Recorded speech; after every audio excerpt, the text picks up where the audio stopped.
Picture चालू करो बे। क्या सच है? जो नहीं बोलेगा वो देशद्रोही है ही। क्या नहीं बोलेगा? वंदे मातरम, वंदे मातरम। अभी पता चलेगा। क्या जो वंदे मातरम नहीं बोलेगा क्या है वो? देशद्रोही है। देशद्रोही है। हाँ बिल्कुल, तो नहीं बोलेगा। बिल्कुल आपको लगता है? हाँ बिल्कुल, तो वंदे मातरम बोलना चाहिए। बिल्कुल बोलना चाहिए। तो आप चलिए आप बता दीजिए, गा दीजिए वंदे मातरम। 4 लाइनें गा दीजिए वंदे मातरम। मेरे याद नहीं है। मैं मोदी के बारे में कुछ नहीं सुनूंगी। मोदी मेरा फ्रेंड है, अभी नया नया फ्रेंड बना है। बहुत बहुत धन्यवाद। साल 2010 में अपराधी। क्या अपराध है? सर जी चोरी किया प्लस मर्डर किया है। जेल में डालो। साल 2040 में अपराधी। क्या अपराध है? चोरी छुप के पढ़ाई कर रहा था और घर से किताबें बरामद हुई। फांसी पर लटकाओ। सूजा हुआ मुंह भारतीय जनता पार्टी के नेता का है। आप सोच रहे होंगे कि हो सकता है कि किसी ने मारा होगा इसलिए मुंह सूज गया होगा। नहीं, बिल्कुल, बल्कि कुदरती मार है। मधुमक्खियों ने ऐसा काटा है कि पूरा मुंह फुला दिया, और जो फूल गया है वो दुम्बा की तरह फूला हुआ है। दरअसल तिरंगा यात्रा निकल रही थी और डीजे बज रहा था, भारत माता का नारा लगाया जा रहा था बहुत जोर शोर से। लेकिन इसी दौरान डीजे जो है वो पेड़ में जाके सट गया। वहां मधुमक्खी बैठी हुई थी और कुदरती चीज है, उसको तो कोई समझा नहीं सकता है। वहां तो एनआरसी लगाया नहीं जा सकता है, वहां तो कोई कानून लगाया नहीं जा सकता है। सारी मधुमक्खी भारतीय जनता पार्टी के नेताओं को इतनी बुरी तरह से डसी, इतनी बुरी तरह से हमला किया कि लोग कह रहे हैं कि अच्छा ये सियासी नौटंकी जो कर रहे थे उससे हो सकता है कि कुदरत भी नाराज हो और कुदरत की पैदा की हुई चीज नाराज हो। बात तो सही है। मधुमक्खियों ने ऐसा काटा कि पूरा मुंह फुला करके एकदम समझिए गेंदा की तरह बना दिया गया। हालांकि कई सारे उसमें गंभीर भी हो गए। पुलिस ने इस पूरे मामले को लेकर के जांच तो नहीं बिठा सकती, इसलिए कुदरती मामला है। अस्पताल में उन लोगों का इलाज चल रहा है। लोग कह रहे हैं कि देखिए आप जा रहे थे नौटंकी करने, तिरंगा यात्रा जबरदस्ती निकाल रहे थे, मधुमक्खियों ने पर हमला कर दिया और हमला ऐसा किया कि मुंह फुला दिया। ऐसा लग रहा है जैसे किसी ने उसको घेर करके दौड़ा करके मारा है। तो लेने के देने पड़ गए। बीजेपी जिताओ, घर को तोड़वाओ। क्यों? क्या हुई? ऐसा क्यों बोला? बीजेपी सरकार है जिसको वोट दिया, और कौन तोड़ रहा है इसको?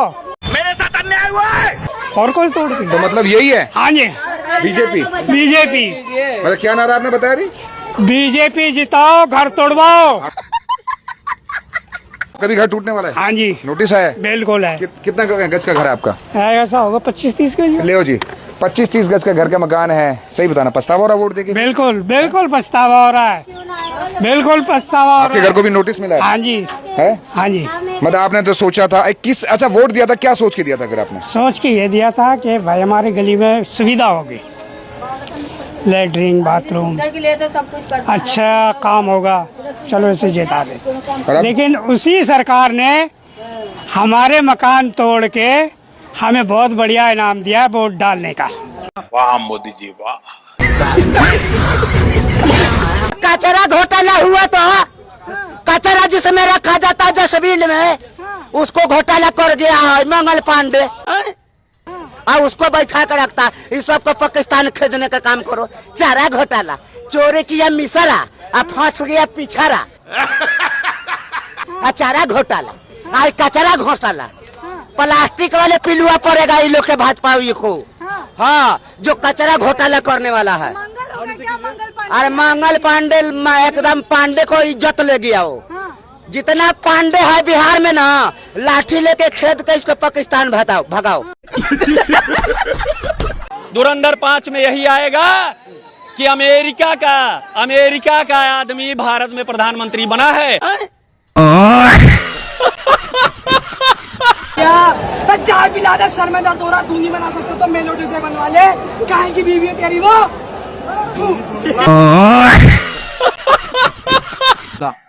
जैसे देश चलाना कोई बच्चों का काम नहीं है, वैसे ही बुड्ढों का भी काम नहीं है। तो जितने भी बुड्ढे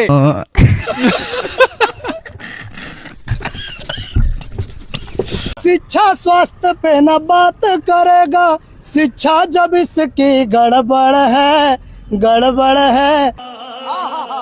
अरे मेरा नेता पढ़ा लिखा है, तेरा नेता अनपढ़ है। मेरा नेता पढ़ा लिखा है, तेरा नेता अनपढ़ है। अब तो छात्र जाने हैं कि हिंदू मुसलमान मंदिर मस्जिद से काम नहीं चलेगा। नेपाल में जो हुआ बहुत सही हुआ और यहाँ भी होना चाहिए। मैं तो कहता हूँ होना चाहिए। कब तक इसे देखते रहोगे भाई? अंजना ओम कश्यप 2 कौड़ी की हैं, दल्ली हैं। मजा आया। तो कम से कम यहाँ 26 तारीख को पैर रखे तो बहुत सोच समझ के रखे। ये सबसे मेन बात ये है, उन्होंने 26 तारीख का पिंकी चौधरी जो है, अब उसके नाम से नहीं पता लगता कि वो लेडीज है या जेंट्स है। जो भी पिंकी चौधरी है, उन्होंने 26 तारीख का आगवान दिया है। पर मैं कह रहा हूँ 26 तारीख को वो आए, जितनी तादाद से वो आ सकता है वो आए। बाकी जो आतंकवादी जैसे हमारे जैसे सभी छात्रों को आतंकवादी वो बता रहा है, मैं कह रहा हूँ एक बार पैर रख के तो देखे। वो मैं मानता हूँ वो आते जरूर है यहाँ, पर वो इतना देखते हैं कि साले 4 किलोमीटर दूर जाके वीडियो बनाते हैं। वो एक हैबिट है। वो आके यहाँ दिखाए ना। मैं कह रहा हूँ कि अगर एक बंदा, इतने बंदे हमारे यहाँ, अगर एक उंगली भी टच करता तो जब नीला पड़ जाएगा वो वहां से वहां तक। तो कम से कम यहाँ 26 तारीख को पैर रखे तो बहुत सोच समझ के रखे। फरेबी है सियासत को मजहबी मोड़ देता है। क्या बात है। फरेबी है सियासत को मजहबी मोड़ देता है। कोई सच बोल दे तो मुकदमा जोड़ देता है। भाई क्या कहने। फरेबी है सियासत को मजहबी मोड़ देता है। कोई सच बोल दे तो मुकदमा जोड़ देता है। और पहनकर वेश साधु का नया आया है हिटलर, गरीबों की दुकानें और ये घर तोड़ देता है। फ्रेंड्स, इस वक्त मैं बर्लिन में हूँ और मैं आपको बताऊं, बर्लिन से मेरा बहुत पुराना नाता रहा है। जब भी मेरे ऐसा होठ फटते थे तो मैं ऐसा कहता था कि बोरोलिन लगा लो, बोरोलिन लगा लो। तो ऐसा बर्लिन से मेरा ऐसा जुड़ाव रहा है, बोरोलिन और बर्लिन का। डिप्रेशन। इसके अलावा भी अगर आप देखेंगे तो मैंने ऐसा सुना है कि बर्लिन मनी हाइस्ट में जो बर्लिन था ना, उससे आप सबका भी जुड़ाव रहा होगा। नहीं तो बर्लिन से एक हमारा पुराना देश का भी पुराना रिश्ता रहा है और इसलिए बर्लिन घूम करके मुझे गर्व महसूस हो रहा है। आगे भी ऐसे ही गर्व महसूस करवाता रहूंगा, ये मेरा भरोसा है। अभी मैं गाली नहीं दे सकता। अरे कितने बेशरम हो तुम। जैसे पत्रकारों को ही कहते गाल वाली जीत गया माल वाली हार गया। अरे उसी 10,000 के चक्कर में लोग, आज भी बिहार के लोग उसी ठगी के शिकार हुए, जिसके कारण उनके सर से आसियाना छिट गया। कल क्या हुआ है? अरे तुम्हारा कुछ नहीं बिक रहा है ना। अच्छा, वोट लेने टाइम में अवैध नहीं है। हे, कितने बेशरम हो यार। बेशर्म हो, शर्म करो शर्म। कितना लिफाफा मिला है तुम्हें? हैं? कम से कम जिस देश की राजधानी दिल्ली में रहते हो, शालीमार गांव, शालीमार गार्डन से पहले है कि बाद में हुआ था? जहां दिल्ली की मुख्यमंत्री है। हमको नहीं पता। कहीं का ही बता दो। बंगाल के लोगों का क्या हुआ? बहुत लोग गा रहे थे। बिहार में भी क्या हुआ? देखिए, टूटी खाट फटा लंगोट। क्या अब भाजपा को देकर आदमी पछता रहा है।